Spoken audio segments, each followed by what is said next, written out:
Yo, you ever just sit on the couch or you just chilling in your crib and you're watching YouTube and then you find a video that suits you know what I'm saying? Or it describes your work environment or an experience that you've been through.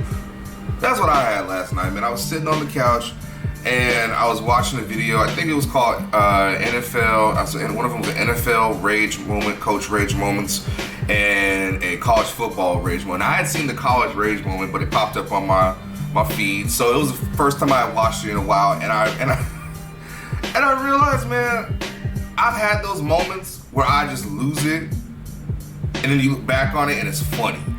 So I'm gonna take today to tell a story, our first story time, I guess you could say. I don't really like saying story time, but it is what it is, man. It's just real life. You know what I'm saying? Real rap.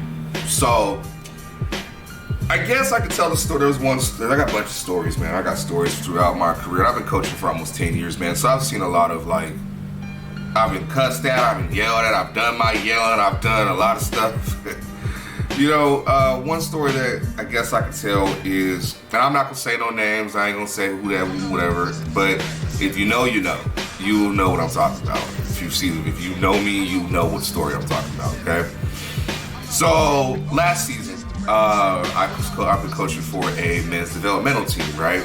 And here in Washington, and we were playing against our rival. You know, this was like the third time we had played them. And the schedule was really wonky because there was 8 teams and then there was 6 that stayed because 2 of them dropped out because they couldn't field a team type shit. So we played this team. First time we played them at their home field and it was a torrential downpour. Okay. Second time we played them, we blew them out. So we felt, okay, we got the momentum, we gonna win this game, right? But on this day, it was the third time we played them, and it was just hot. I'm talking just beaming hot. And the last couple games we had, it was just hot. We had, if you're from Washington, you remember last year, we had the 110-degree weather game, the weather day. And our game was it was on the field, it was just hot. It was sticky, it was nasty. And one thing you need to know about Coach Fields, Coach Field hates the heat. I absolutely hate hot weather. I really do. I don't understand how people can move to Florida or these hot spots and just be so happy about the heat. Look at me, I'm black as they come. I wear black all the time. I'm dark skinned, ebony complexion. You know, I'm saying, why would I like the heat? You know what I'm saying? So, but anyway, this day in particular, it was a weird day. You know, I didn't have my game day shoes.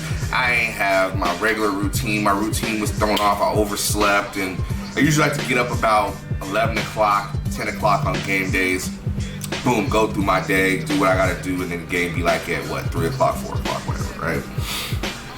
And this day I had just forgotten my game shoes, and I have a specific pair of Nikes that I will wear during the game, whatever, and it was a good luck thing. Good luck, same draws, same shoes, same pants, same shirt. Just routine. You know, you got that. You athletes know. Former athletes know, and athletes and coaches know. You have your go-to stuff. You know it's an important game. Playoff ramifications on the line. You know you gotta have your stuff, right? So I get to the field. We're going through warm-ups. Our quarterback was out of town, and they were saying, it was word was rumbling around the team oh, he's flying back in, he just got to the airport, whatever. So throughout the game, you know, our quarterback was on his way, but then he had to do it in a family situation, so we had our backup quarterback in. Our backup quarterback, he's cool people, but his head just wasn't in the game that day. And it was just a back and forth game. We would score, they would score, then they would score, they would score, they would score, then we were down 6 at one point, right? So we're down 2 minutes left. I think it was 4 minute drive. And I remember we had this one guy, he showed up, but he didn't show up. You know what I'm saying? He was there, but he wasn't there. You feel what I'm saying? And I had to make a decision. One of my other players got hurt. I was down a guy. I needed to put someone in the game. So I trusted him. I was all right, go ahead, go in there. Go ahead, we're going to make this play right here. This is the play call. Go do it, whatever. Right? Try to execute. We're trying to stop them. I remember they were on R20 going that way. and they were just trying to run the clock out. But it was like 4 minutes left. I was like, why are you trying to run the clock out? And my homeboy was the coach over there on the side, so I'm yelling at him. I'm talking my shit. I'm like, why you gonna run the clock out, man? What you doing? What are you doing? You're not gonna get the first down. So I remember, like, in slow motion, because I was already mad. Because we had just gotten the safety.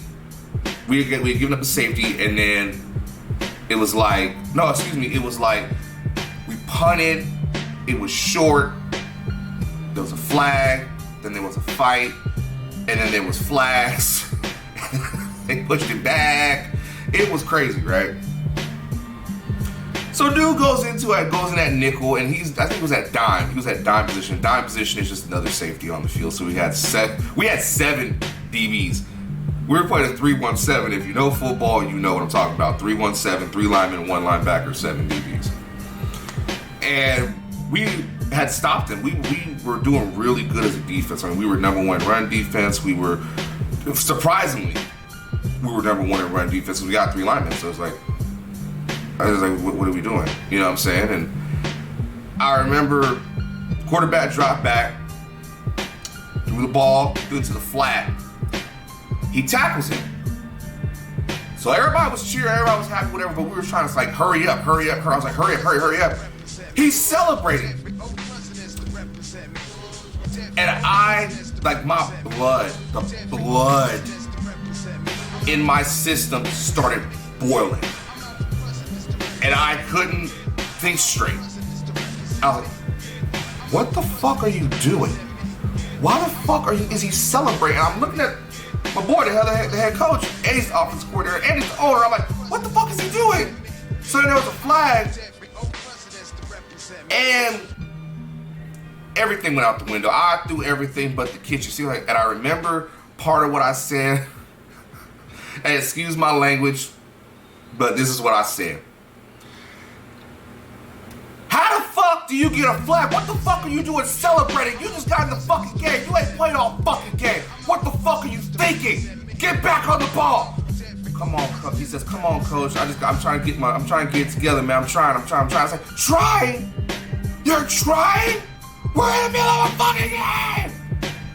Now fans are looking at me like I lose it. And when I coach, I won't say I lose it, but I lose it. You know what I mean? I try to stay composed, but I'm emotional. I'm an emotional cat. I love the game. I love showing my feelings. I love putting everything out there. I leave it all out there. I give 2 cents. I'm like, my favorite basketball player, one of my favorite basketball players all the time is Kevin Garnett. And so I embody that mentality of you leave it all out there, you say what you say, you trash talk, you just old school. It's just how I am. That's just how I've always been. I don't care who you are, I'm a trash talk. But for some reason, that pissed me off. Like, if I'm telling you to get back on the line and you over there flexing like, yeah, brother, yeah. If you tell me who that wrestler is, I'll send you. If you can tell me what wrestler that is, you're the real MVP. But yeah, so I did not. I thought he walked off the field and I subbed someone else in. He got mad. He made a comment, and I don't remember what the comment was. It wasn't anything egregious, but he was talking under his breath, and I'm walking away, and I just glided right back to him. I don't know how I got in his face, and I was just in his face, and who the fuck you think you talking to? Woo, whatever, blah, blah, blah. You don't know who the fuck you're fucking with, type shit. And these are grown men, so I don't want to ever disrespect another grown man.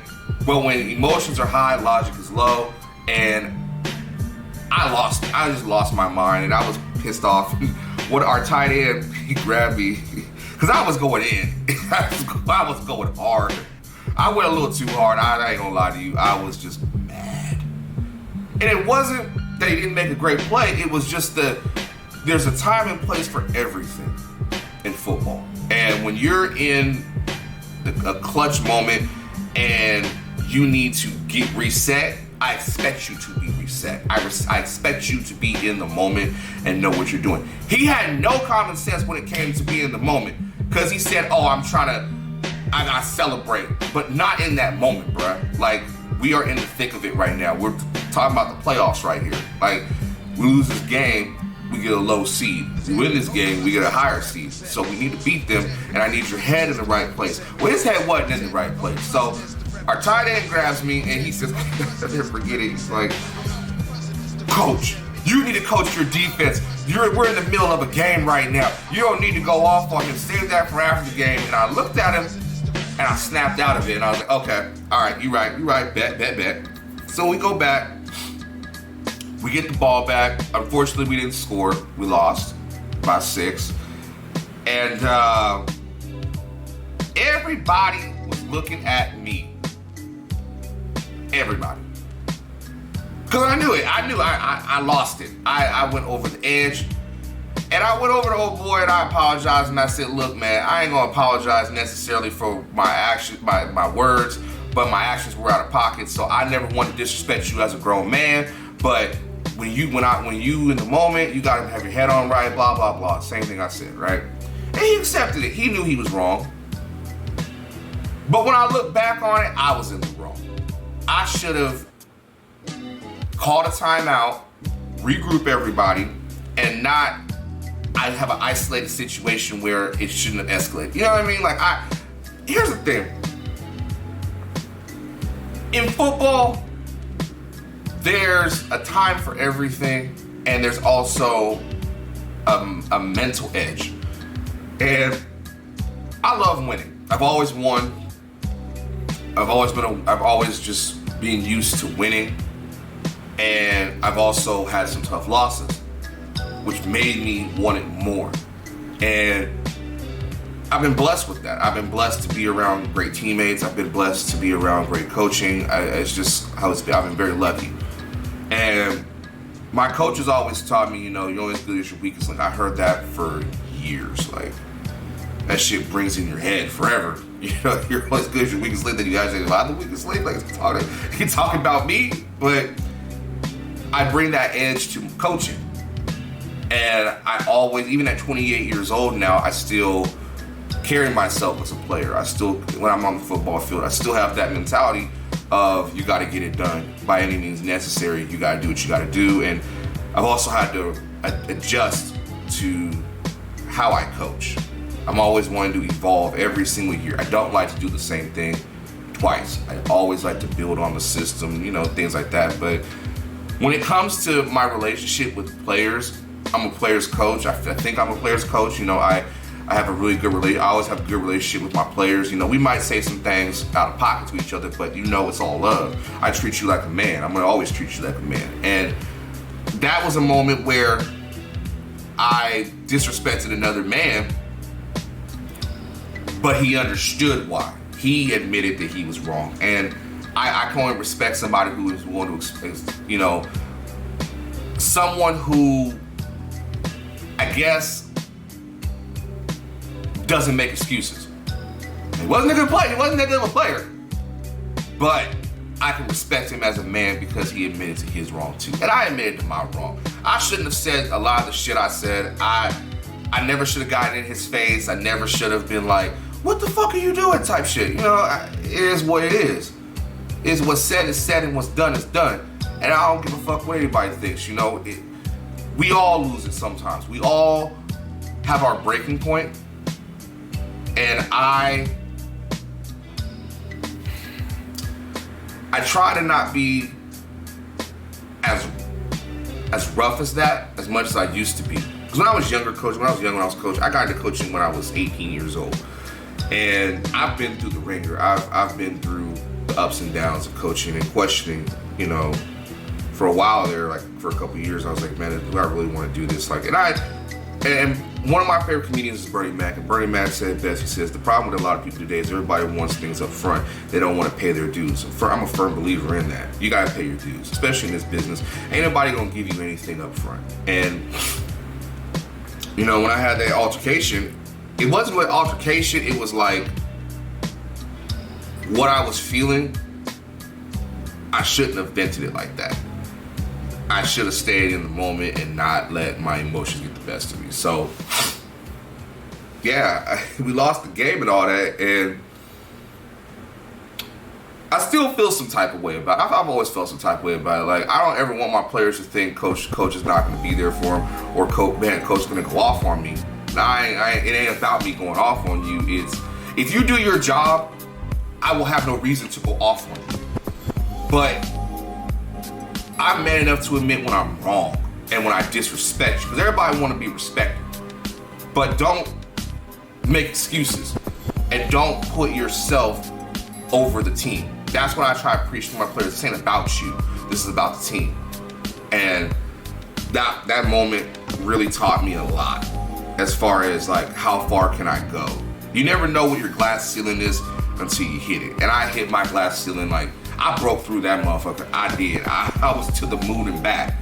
And then went through it again just to make sure that what the fuck I was doing was, was all that. But you live and learn, and that was the whole point of this, keeping it real with you guys, because I saw those videos and I thought, man, am I that crazy? Like, am I like that? But you live and learn, man. You live and learn, and I wouldn't trade any moment in coaching that I've been through for anything, man. You grow as a person. A lot of the things that I do at 20, I did at 18, 19, 20, I would definitely not do at 28 years old, but I feel seasoned. I feel a little bit, more refined, because I would just go off on anything and anybody. Parents, significant others, babies, animals. I go off on anything and anybody back in the day. But now I'm more humble, more. I ain't saying you ain't gonna get this fade, but you gonna get this fade if need be. But. But yeah, y'all, that is the story time for today. Be sure to check out the videos that are going to be posted today. I really appreciate all the support. We're almost to 500 subscribers, y'all. And if you want more story times or more real rap, I guess we'll call it real rap, let me know in the comment section below. Tell me if you're a coach or you played sports. Tell me this. Is tough love still okay in today's game? Is tough love still an okay thing? Let's rap about that in the comment section. So with that being said, guys, keep your head on a swivel, be safe in these streets, continue to be great, continue to strive for greatness, and we are out of here.